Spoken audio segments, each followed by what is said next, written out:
Hello, আমি চিত্রায়ন্তী। আমার নতুন ভিডিওতে তোমাদের স্বাগত। আগের ভিডিওতে আমি তোমাদের সাথে শেয়ার করেছিলাম এই মূর্তিটি মাটি দিয়ে কিভাবে তৈরি করেছি। আর এই ভিডিওতে আমি তোমাদের দেখাবো আমি এই মূর্তিটি কিভাবে রং করছি। হ্যাঁ, এই রং করার প্রসেসটা লং ভিডিও ছাড়াও শর্ট ভিডিওতেও আমি আপলোড করেছি। কারণ অনেকেই আছে যারা লং ভিডিও দেখে না, কিন্তু আমার শর্ট ভিডিও দেখে। সবার মতামত নিতে আমি এই ভিডিওটি লং এবং শর্ট দুইভাবেই আমার চ্যানেলে আপলোড করেছি। লং ভিডিওতে আমি সম্পূর্ণটা আনকাট রেখেছি। একে একে আমি রং করব। আর এই যে এটা ব্রাউন কালার, লক্ষ্মী দেবী যে বেদিতে বসে আছে সেটির কালার আমি ব্রাউন করব।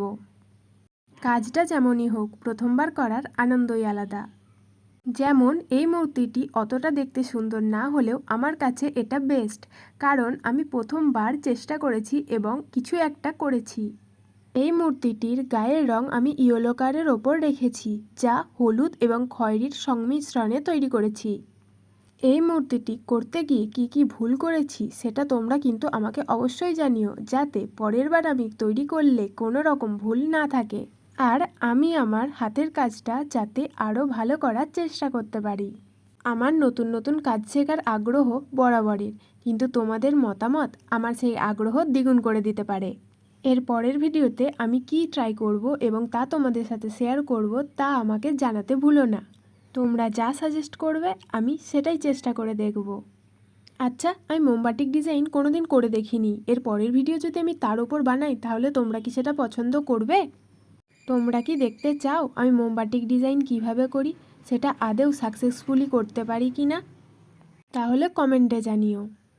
আমার রং করা প্রায় হয়ে এসেছে, 50% ডান।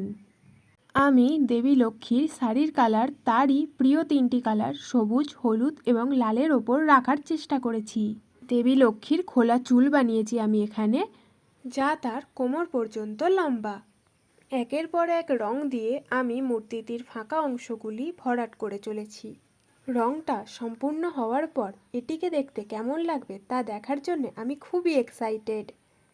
যতই হোক, এটা আমার প্রথম করা মাটির কাজ। আচ্ছা, তোমাদেরও কি নতুন নতুন কাজ শিখতে ভাল লাগে? তোমরাও কি পারি না বলতে গিয়ে আটকে যাও আর ভাবো শিখে নেওয়া যাক? আমারও যেটা পারি না সেটা শিখে নিতে খুব ভাল লাগে। হ্যাঁ, তা বলে ওই ঘরের কাজ নয়, মা এক্ষুনি এসে বলবে ঘরের কাজ, ওর সেটা নয়। এই সব আর্ট ফর্ম শিখতে আমার খুব ভাল লাগে। আমার রংটাও প্রায় কমপ্লিট হয়ে এসেছে।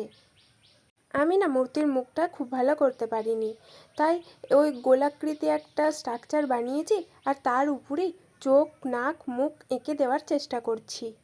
আর সবথেকে বড় কথা, আমি এই রং করার সময় দেখছি আমি মূর্তিটির গলাটা স্কিপ করে গেছি, গলাটা বানাইনি। এখন তো আর কিছু করার নেই, পরের বার আমি এটা খেয়ালে রাখবো। মূর্তিটি এতটাই ছোট বানিয়েছি যে আমার রং করার সময় মনে হচ্ছিল এতটা ছোট না বানালে এত অসুবিধা হতো না।